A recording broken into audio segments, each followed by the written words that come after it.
বাজারে ঊর্ধ্বগত দামে নয়, এজন্য স্বল্প দামে বিক্রি চলছে। বাজার আরো কমার সম্ভাবনা রয়েছে এই পেঁয়াজের পাইকারি বাজার তালিকায়। কৃষক খুবই হতাশাগ্রস্ত। বাজারে পেঁয়াজের নেই কোনো ন্যায্য মূল্য। বাজারে ন্যায্য মূল্য পাইতে হলে 40 টাকা লাগবে পেঁয়াজের কেজি। রসুন 100 টাকা দাবি করছেন কৃষকরা, কারণ রসুনে প্রচুর পরিমাণ পরিশ্রম হয়, পেঁয়াজ একটু কম হলেও খরচ বেশি রয়েছে। এবং আরো কিছু তথ্য জানাবো, যুক্ত হচ্ছে কৃষকদের সাথেই। আসসালামু আলাইকুম। ওয়ালাইকুম আসসালাম। কেমন আছেন? আলহামদুলিল্লাহ, আপনি ভালো আছেন? আলহামদুলিল্লাহ ভালো আছি। দীর্ঘদিন ধরে আমি কৃষকদের অবস্থান একটু দেখতে পাচ্ছি। হ্যাঁ, আসলে ওনাদের অবস্থা যে মেঘে ভিজে রোদে শুকায়। হ্যাঁ, হ্যাঁ। কৃষকদের অবস্থান এখন আমাদের অবস্থা এরকমই। এরকম। ম্যাগে বীজতে হয়, রোদ্রে শুকাইতে হয়। মানে এই অবস্থায় আমরা কৃষি কাজে ব্যস্ত। আচ্ছা, আমরা খুবই পরিশ্রম করি, কিন্তু এই পরিশ্রমের মাধ্যমে যদি আমাদের এই কৃষি পণ্যে যদি একটু ভালো দাম পাওয়া যায়, তাইলে একটু আমরা লাভবান হইতে পারি। হ্যাঁ, কৃষি কাজে আমরা আনন্দিত থাকি। কিন্তু এখন কৃষি কাজে দেখা যায় দাম পড়ে যাওয়া নেই, দাম কম হওয়া নেই, কিন্তু আমরা ব্যস্ত আছি, কিন্তু বাজার দর ব্যস্ত হবে, কিন্তু মনে আনন্দটা নেই। এই আচ্ছা। বিষয়, মনের আনন্দটা নাই আর। মনের আনন্দটা খুব কমে গেছে গা। আচ্ছা আচ্ছা আচ্ছা। আর আমরা যতটুকু জানি এবং বুঝি যে আপনারা যারা কৃষক আছেন কিংবা আমাদের কৃষক কিন্তু দেশের মূল সম্পদ, এটা আমি আমি অস্বীকার করব না।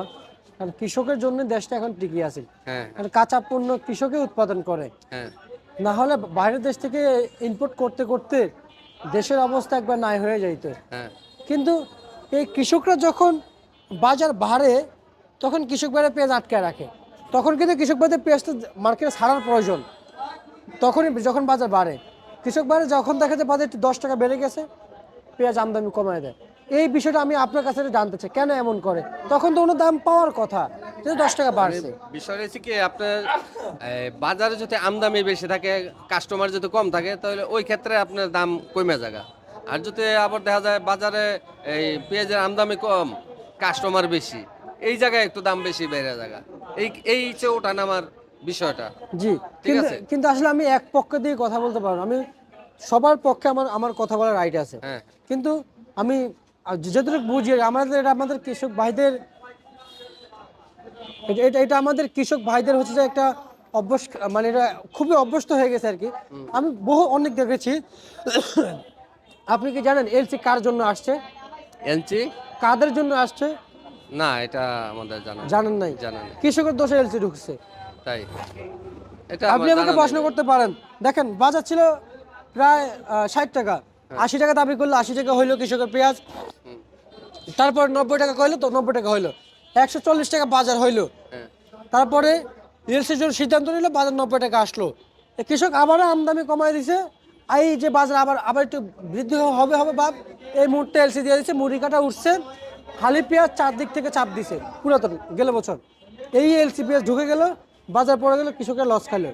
10 টাকার কৃষকের জন্য লসটা খাইলো কৃষক নিজেই। কৃষক যদি একই সমান মজুদে আমদানি করতো, কৃষকের বাজার বাজার কৃষকের হাতে, বাজার কিন্তু কারো হাতে না। এটা বিষয় আছে ভাই। এই আপনার এই যে মুড়ি কাটা যে পেঁয়াজটা, এটা কিন্তু এই সবাই হয়তো 15 দিনে আসবে, সবাই এই সমান এক সমানে আয়া পড়ে এই পেঁয়াজটা। জি, কিন্তু সব জায়গায় একসাথে আইসা পড়ে এই পেঁয়াজগুলা। জি, কিন্তু আমরা আমরা কৃষক ভাইরা জানি যে আসলে আমাদের সামনে মুড়ি কাটা পেঁয়াজ আসবে, আমরা জানি, নিজেরাও জানি। তাহলে আমরা কিন্তু এই মুহূর্তে হালি পেঁয়াজ যদি ঘাটতি দেয়, তাহলে সরকার এলসি নিয়ে আসবে। এটা আপনার প্রত্যেক বছর হয়। ইয়ের মুড়ি কাটা পেঁয়াজের ব্যাপারটা হচ্ছে, যদি মুড়ি কাটা পেঁয়াজটা আপনার উঠাইয়া শুকাইতে 4-5টা রোদ দিয়া শুকাইলে তারপরে 1 মাস রাখা যায়। কাইটা যদি সাথে সাথে বিক্রি করে হালায়, তাহলে মনে করেন 5 টাকা কম হইলেও ওইটা খাটনি থেকে, পরিশ্রম থেকে বাঁচলো, তাড়াতাড়ি বেচা লইলো। হ্যাঁ, আর এটা বেশি দিন রাখা যায় না, তো এই জন্য আর কি সবাই হুরমার করে একসাথে লইয়া পড়ে, সব জায়গার থেকে চেষ্টা করে যে তাড়াতাড়ি বেচানোর লেগে। জি, কিন্তু আমি এটাও জানি বাংলাদেশের কোনো, বিশ্বের কোনো ব্যবসায়ী কৃষকের সাথে পেরে উঠবে না। কারণ কৃষক, আমি যেহেতু শুনি যে যারা ব্যবসায়িক, ওনারা চায় 5 টাকা, কৃষক চাবে 4 টাকা। কৃষকেরটা সবাই নিবে, ব্যবসায়িকটা নিবে না। কিন্তু তখন যদি জানে যে কৃষকের সাথে পেরে উঠবে না, তখন কি এলসি দেওয়া ঠিক হয়েছে? হয়তো কৃষকের ক্ষতি হয়েছে, কিন্তু এলসি দেওয়া ঠিক হয়েছে? তখন না না, এটা তো ঠিক হয় না। আচ্ছা আচ্ছা আচ্ছা, বুঝতে পারছি। আজকে পেঁয়াজ সর্বোচ্চ কত বিক্রি চলছে বাজারে? পেঁয়াজ জি। আজকে পেঁয়াজ সব 25 টাকা, 20 টাকা, 15 আজকে টাকাও বিক্রি হয়েছে। রসুন কত বিক্রি চলছে? রসুন 40 থেকে 35, 37, 38, 39 এরকম। আজকে বাজারে বিক্রি চলছে। হ্যাঁ। ঠিক আছে, আপনাকে অসংখ্য অসংখ্য ধন্যবাদ।